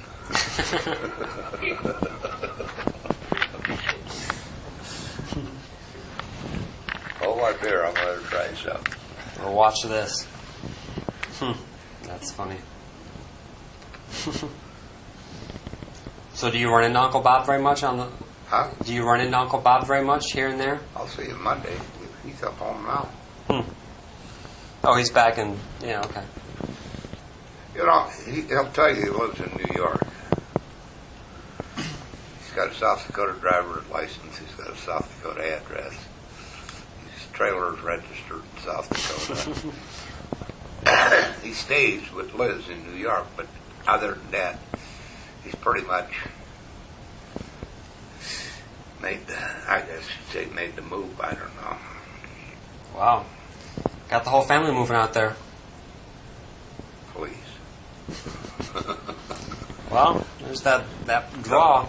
We don't need the whole... First you got Don, my mom, and then you got now Gene, Uncle Bob in a way. Yeah, You know? You're nuts. we don't need all the loonies out there. My wife calls our family the loonies. Well, sure, you probably double the population of the state if you brought everyone out there. Christy said, yeah, not Christy, Ashley, said, yeah. She said, why the hell don't we move to South Dakota? I hate Chicago. So she said, can I get a job out there? I said, same one you got in Chicago, $7 an hour. I mean, doesn't make much difference. Well, what she's got in Chicago now is nothing. So anything would be better than that. He knew Uncle Don had a heart attack, yeah. Yeah. And he's back to work. Wow. It's pretty fast. He's got a good job. Not big money, but he's got a... Finally got a decent job if you don't screw it up. Which one is it? Cleaning? Huh? The cleaning job or something No, else? he's working for State College there in Aberdeen. As a custodian, not a big money, but how it is I bet the benefits are good. after a year, you get 3 weeks paid vacation, 3 weeks of sick leave or personal time. Wow. That's pretty good for a year. Yeah, and they pay his hospitalization, dental, and optical, and That's good. plus he gets paid 9 paid holidays. I said, that means you're only going to work about 10 months out of the year. Yeah? Is that right? Huh. Well, I'm sure if he wanted to somehow too, when you work for a college a lot of the time, if you wanted to take classes there, you get I them would for think you could, free or yeah. for cheap. But Oh yeah, the IU Good. system does that for all of its employees after. What did you do? I teach at. You're what? I teach history at Indiana University Southeast right now. I didn't hear all of it. she teaches history at Indiana University. She teaches history Mm-hmm. at the Indiana University. Yeah, I'm just a lowly adjunct though. I'm not You're a too real. young to be teaching. I'm not a real professor. Teachers are supposed to be old and gray and nasty. Well, I am getting a little gray. Well, where you live in Louisville then? She lives across the river in New Albany, Indiana. Yeah, I live in very far southern. Oh, I Indiana. know where that is. Across the river. Across the river. Are you from there originally? No, I'm from Michigan. From where? Michigan. Grand Rapids. I'm sorry. Me too. The last one out of Michigan, turn out the lights. But the way they're going in Michigan, that ain't going to take too much longer. Yep. I just saw Illinois' governor said we have to have health care for everybody. I think it's a great idea. But he has no way to pay for it. Well, he does now. He's going to increase the taxes 25% on all businesses in the state. Guess where those businesses are going? They're not going to stay in Illinois. They're going. Yeah. But I don't know. I can see the need for it. But we've got to come up with a solution of how to do this without killing everybody else that's still working, Yeah. Well, if you bought cigarettes in Chicago, they bought $7 a pack. Where in Chicago. South Dakota just put $1 a pack tax on them at the first of the year. Oh, yeah, they're like about, let's see, $43 a carton. I can still buy them in North Dakota for $25, though. Wow. I'm buying in Oklahoma for $22. This kind or generic? Huh? Generic ones or Camels? Camel. Really? Eric. No, I've smoked Camels for 50 years, bud. Wow. You walk a mile. Huh? You walk a mile to smoke one. I wouldn't walk that far, but I know they're bad. Grandma's trying to quit again. Bobby's trying to quit. Has Bob always smoked, or he just started? Oh, no, Bobby smoked since he was... Really? Well, Grandma told me she smoked since she was 13 or 12 or something. Who's that? Grandma, your wife. Oh, yeah. I started about 10 or 11. Huh. Just to, and I mean, we rolled real tobacco. We didn't roll the homegrown shit. Wow. So I see a lot of the guys have their trucks parked out here. They're in the middle of a job and they stopped here, or Yeah, they just on their way through. Some pretty fancy trucks out there, right there. Yeah. Wow. Some of them are $200,000 trucks. What are you driving now? Mac, What year? 98. Thought that big ones with the big sleepers out there. Most of those got showered in them, things installed. Jesus. Wow. How? I put a generator on mine. I got a fridge and a microwave and a coffee, toaster and a crock pot. Wow. Pretty self-sufficient. I get tired eating the truck stop. I whip something up, you know. Yeah. And it doesn't take long getting tired eating truck stop. So where do you sleep normally? Huh? Where do you normally sleep? Truck stops or rest areas or where? Truck stops mostly. Me and Maggie. Have you ever met my dog? No, I don't You think ever so. seen Maggie? No? She's a Lhasa Apso. Little furry thing. Looks like she runs in a park car. She has a flat nose. You know? She's been with me in truck 3 years now. Well, shit, I haven't seen you since Andrea's wedding, and then when I went to visit South Dakota, I missed you last May, I think it was. I missed Bob, too, when I went through New York, but When are you coming out again? I think You're self-employed now. You just tell them I'm going. That's a long trip. Huh? That's a lot of miles between here and there. How far is that? That's got to be 1,000 miles, at least. Probably 1,200, maybe? I'm trying to look at the miles. 257. So we're about 300 miles from Michigan Yeah, right all now. the way this one, yeah. From Aberdeen to Detroit, I bet you it's 1,200 miles. 780 miles from Aberdeen to Detroit. That's air miles. Yeah, So if you go across the cornfields, you know. yeah. Across Lake Michigan. Yeah. Shit, I didn't bring a postcard. I forgot. I was going to bring you a postcard of the trip that I took showing the route. I didn't remember to. You can make I can't believe you went 10,000 miles on that scooter. I'll mail you one. And you don't think we have insanity in our family? Huh? You don't think so? That's a long trip. That's for sure.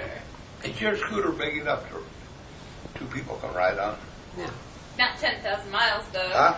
Not 10,000 miles. I had it all. asked him if he had calluses on his butt. I had it all loaded down with gear on that trip, you know.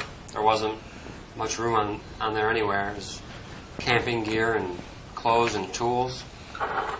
You have to overhaul your scooter when you got back? Yeah, I still need to. I haven't really done it yet, but it's going to need it. What? It's going to need an overhaul, yeah. I would imagine. Yeah, those engines aren't, you know, it's not a What kind of engine? 2-cycle, single piston. The transmission is all built in. There's no chain or anything. Who makes it, though? Well, it's Vespa.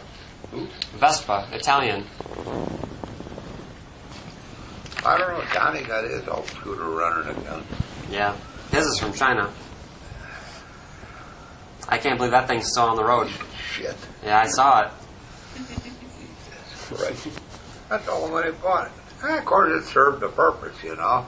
Yeah, he's had it for a long time. I mean, those things don't usually last more than about... Did you tell you about her motorcycle? Did you hear about her bike? Well, she had it sitting beside the house. She had a bike cover over it. And last week, I think, it was really nice. You know, I was 72 in South Dakota yesterday. Wow. And she said, well, I'm going to bike out, you know. So she said knocked the snow off of it. She said, right by the tailpipe, there's a hole in the cover. She said, I wonder, did I put the cover on when the bike was still warm, you know? So I guess her friend was standing there, and she fired the bike, and all kinds of stuffing and stuff come flying out of the exhaust pipe. And about that time, the mouse come flying out. And her friend said, look at that. And she said, the mouse just acted dazed. I said, Jeannie, you know how much carbon monoxide he got when you fired that bike? I said, you'd look dazed too. Wow. And I guess he just later on, all of a sudden got up and took off, you know. Wow, that'd be a rude awakening. Her friend said, that sucker came shooting out of there. Oh, there's some pressure, yeah. And loud too. Probably thing's probably deaf if it has any sense of hearing. Yeah, I said, man, what is that guy was smoking in there, you know? Well, it had to smell like inside of there, like, you know, gasoline or burnt carbon or something. Well, he's been in there all winter, I'm sure. Everybody got to live someplace. Yeah. Yeah, undercover. Wow. You know how they keep from freezing to death, though? You know, 30 below, I don't care if you got stuffing around you or not, you still got to be pretty damn cold. Yeah, they don't have a thick Yeah. coat or anything. Yeah, I don't know. It's amazing. Well, you got to wonder how like the deer and stuff survive. Or my neighbor has a fish pond in his backyard, and he's got those goldfish, koi they call them, those big, you know, colorful ones. And those things are probably tropical fish. And it froze. It got cold and froze over their pond, their whole pond. And those tropical fish, they're still alive, but I don't know, you know, being in water that's almost freezing temperature, how they, I mean, they're cold-blooded, but it seems like they just, you know, not be doing anything. Well, you know, like, you know what bullheads are? Like that. You know, if a lake dries up and it's just mud left there, the bullheads will go right into the mud and survive. You think, oh, we used to have a lake when I was a kid behind the house. I thought, it dried up one year, and I said, well, that's the end of the bullheads, because we used to go fishing, and we'd bring these damn bullheads back, and we'd throw them in the pond back there, you know.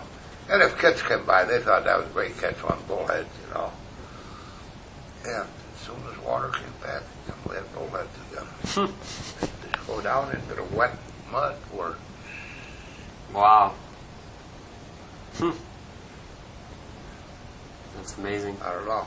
But you know, you wonder how wild things can survive the cold. Yeah. You know, they never died from the cold. They died from malnutrition. Yeah. We had that year in Ashley when they had that bad winter, and that deer used to come to town every night. You go up behind the elevator and try and find grain. There wasn't in the morning, there wasn't a dead one out there, you know. Wow. Oh, on Main Street. I'm talking about in town. On Main Street one night, there was 46 deer. Oh, wow. You remember our house? We sit in the basement and look out the window. We'd sit there in the morning and watch them leave town. They'd run right down Main Street. Huh. But, yeah. But as long as they got feet, they'll survive.